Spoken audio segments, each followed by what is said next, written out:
me play the fool. I can't really love you by the rules, for my love is sweet and free. Alors il s'agit de faciliter et puis de sécuriser aussi les déplacements de ces personnes-là. Et on doit ça, vous allez voir, à des étudiants en C1. Alors qu'est-ce qu'ils ont trouvé, ces jeunes gens-là? Les étudiants en C1, ça fait un moment qu'ils savent qu'on n'est pas mauvais au niveau GPS. On est capable aujourd'hui de se repérer à peu près n'importe où dans l'espace, sur un smartphone. Et on sait aussi que les personnes malvoyantes ou aveugles ont une canne blanche. Donc ça, elles en ont besoin pour pas tomber, pour repérer les obstacles. Mais si on arrivait à utiliser le GPS et pouvoir leur donner des indications, et c'est là où ça devient difficile, vocales, dans l'oreille, sur l'espace dans lequel ils sont, là, on commence à être pas mal. Autrement dit, ils ont une canne et tout d'un coup, il y a un poteau. Alors, peut-être pas le poteau, savoir où ils sont, dans quelle rue ils sont, où ils se dirigent. Ah bon. Parce que ça, la canne blanche va servir à éviter le poteau. C'est pas attention. Non, ça va être si vous allez à tel endroit, vous tournez à droite, vous tournez à gauche, vous êtes ici. Pour les guider, et alors. les guider en permanence. Et puis mieux que ça, pouvoir déclencher les feux tricolores. Vous savez, il y a maintenant les feux tricolores, pour certains en tout cas, donnent des indications aux personnes malvoyantes. Et pourquoi pas aussi avoir les horaires de bus, avoir les horaires de train, de sorte à ce que les personnes malvoyantes ou aveugles puissent être à l'heure, à la gare, se diriger jusqu'à une gare et pouvoir prendre le train. Vous savez, dans les bus, dans certaines grandes villes, on vous donne le temps d'attente. Exactement. Bon, il y a toutes ces choses-là. Essayez d'après de récolter une somme d'informations qui bien souvent sont destinées à des personnes voyantes, mais pouvoir arriver à les agréger dans ce petit boîtier qui fait 250 grammes, qui se fixe à la canne blanche et qui va, grâce au Bluetooth, parler dans l'oreillette de la personne qui va s'en servir. Ce qui n'empêche pas, qui n'empêche pas d'entendre les bruits de la ville. Non, attention, parce qu'il n'y a qu'une oreille et de l'autre côté, vous avez les bruits de la ville, évidemment. Regardez.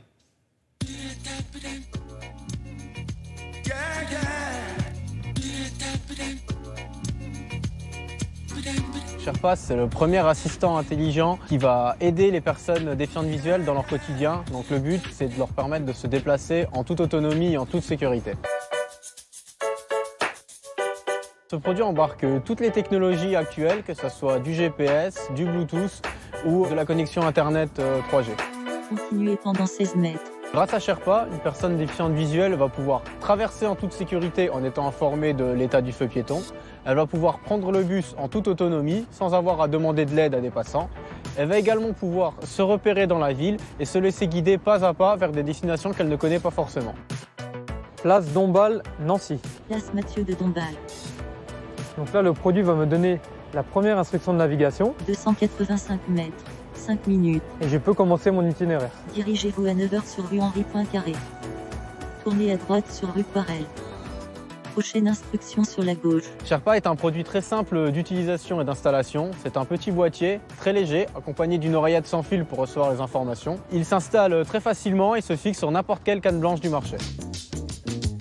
Lorsque je suis en perte d'orientation, il me suffit simplement d'appuyer sur un bouton. Là, Sherpa va me donner dans un premier temps mon adresse de localisation exacte. Où suis-je?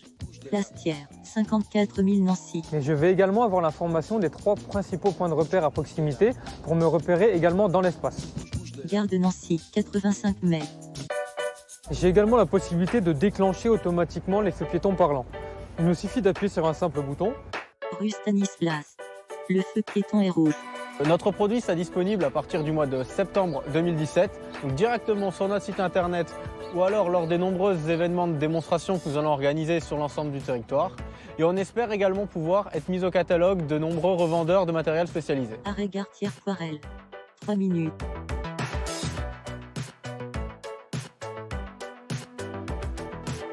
Les Nancéens ont reconnu leur ville. Et une rue qui s'appelle Stanislas, dans l'Est, ça peut être à Nancy. Et l'idée, c'est donc de pouvoir agréger, vous l'avez compris, les informations que vont donner les transports en commun dans le boîtier pour qu'on lui dise dans 5 minutes ou dans 10 minutes, etc. Alors le prix, parce que vous l'avez entendu, ce sera à partir de septembre. En dessous de 1 000 €, 989, 999 €. Comme à chaque fois, on dit la même chose. Il faut se renseigner, il y a toujours des aides qui permettent de payer une partie de ça. Ce n'est pas toujours gagné d'ailleurs, hein. C'est parfois compliqué d'obtenir les aides, mais en tout cas, ça existe. C'est un peu cher, mais c'est toute une haute technologie. Là, derrière, vous avez vu, là, ce sont de jeunes start-upers qui ont travaillé là-dessus avec beaucoup d'acharnement. Merci beaucoup, Yann.